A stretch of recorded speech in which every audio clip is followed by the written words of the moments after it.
Tsunami ಇದ್ರೆ ಹೆಂಗೆ ಹೇಳುತ್ತೆ ಹೇಳ್ರಿ, 2 ದಿನ ನುಗ್ಗಿ ಕೊಚ್ಕೊಂಡು ಮತ್ತೆ ತಣ್ಣ ವಾಪಸ್ ಹೋಗ್ಬಿಡುತ್ತೆ. ಅಂತ ಸಂಘಗಳು ಬಹಳಷ್ಟು ಬರ್ತಾವೆ, ಹೌದಲ್ಲ?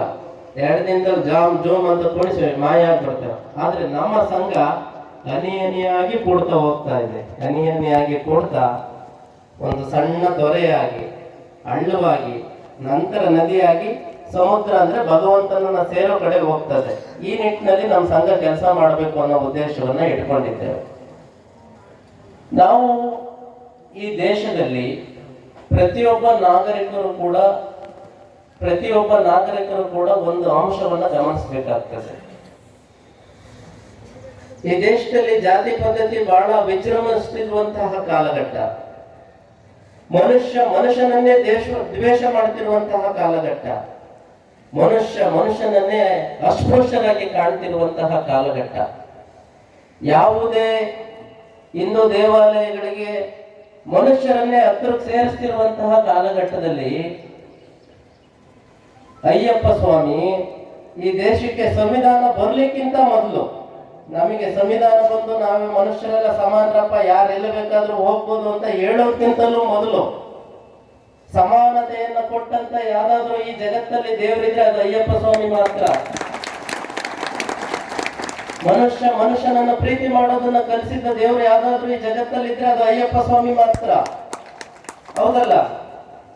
ಇವತ್ತೆಲ್ಲ ಬಂದಿದೆ, ಫಾದರ್ಸ್ ಡೇ ಬಂದಿದೆ, ಮದರ್ಸ್ ಡೇ ಬಂದಿದೆ, ಗುರುಗಳನ್ನ ಗೌರವಿಸೋಕೆ ಒಂದಿನ ಬಂದಿದೆ.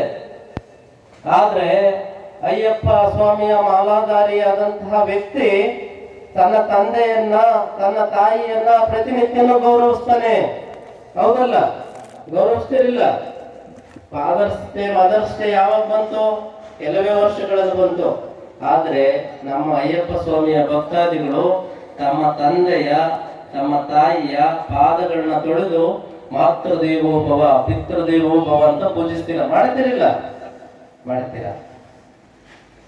ಈ ಸಮಾಜದಲ್ಲಿರುವಂತಹ ಪ್ರತಿಯೊಬ್ಬ ಹೆಣ್ಣಿಗೂ ಕೂಡ ಗೌರವ ಕೊಡ್ತೀರಾ, ಪ್ರತಿಯೊಂದು ಜೀವಿಗೂ ಕೂಡ ಗೌರವ ಕೊಡ್ತೀರಾ, ಹೌದಲ್ಲ?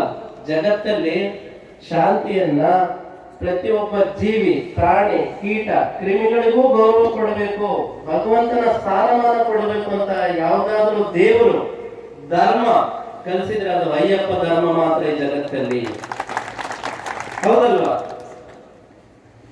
ಇವತ್ತು ಸಂವಿಧಾನ ಬಂತು, ಯಾರು ಯಾವ ದೇವಸ್ಥಾನಕ್ಕೆ ಬೇಕಾದ್ರೂ ಹೋಗಿ ಅಂತಾರೆ. ಹಿಂದೆ ಹೋಗಕ್ಕೆ ಅವಕಾಶ ಇತ್ತ? ಇಂತಿಂತವ್ರಿಗೆ ಇಂತಿಂತ ಜಾತಿ ದೇವರು, ಇಂತಿಂತ ಧರ್ಮದವ್ರಿಗೆ ಇಂಥ ದೇವರು ಅಂತಿತ್ತು.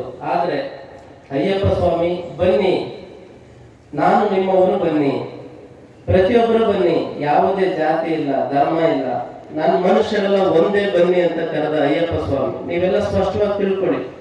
ಈಗ ಇಲ್ಲಿ ಇಷ್ಟು ಜನ ಇದ್ದೀರಾ, ಇಲ್ಲೆಲ್ಲ ಬ್ರಾಹ್ಮಣರೇ ಇದ್ದೀರಾ, ಇಲ್ಲೆಲ್ಲ ಗೌಡ್ರೇ ಇದ್ದೀರಾ, ಇಲ್ಲೆಲ್ಲ ಲಿಂಗಾಯತರೇ ಇದ್ದೀರಾ, ಇಲ್ಲೆಲ್ಲ ಅಸ್ಪೃಶ್ಯರು ಅಂತ ಏನಾರು ಹೇಳ್ತೀವಲ್ಲ ಅವರಿದ್ದೀರಾ, ಮನುಷ್ಯರೆನ್ನುವಂತವ್ರು ಮಾತ್ರ ಇದೀವಿ, ಎಲ್ಲ ಜಾತಿಯವರು ಇದ್ದೀರಾ, ಹೌದಲ್ಲ? ಇಲ್ಲಿ ಸಮಾಜದಲ್ಲಿರುವಂತಹ ಎಲ್ಲಾ ಸಮುದಾಯದ ವ್ಯಕ್ತಿಗಳು ಒಟ್ಟಿಗೆ ಕೂತಿದ್ದೀರಿ, ಒಟ್ಟಿಗೆ ಕೂತು ಊಟ ಮಾಡ್ತೀರಿ. ಮಾಲೆ ಹಾಕಿದಂತಹ ಸಂದರ್ಭದಲ್ಲಿ ಎಲ್ಲರ ತಟ್ಟೆನು ನೀವು ತೊಳಿತೀರಾ, ನಿಮ್ಮ ತಟ್ಟೆನ ಅವ್ರು ತೊಳಿತಾರೆ, ಅವ್ರ ಪಾದನ ನೀವು ತೊಳಿತೀರಾ, ನಿಮ್ಮ ಪಾದನ ಅವ್ರು ತೊಳಿತಾರೆ, ಹೌದಲ್ಲ? ಯಾವ್ದಾದ್ರು ವ್ಯತ್ಯಾಸ ಬಂತ? ನಾನ್ ಬ್ರಾಹ್ಮಣ, ನಾನ್ ಲಿಂಗಾಯತ, ನಾನ್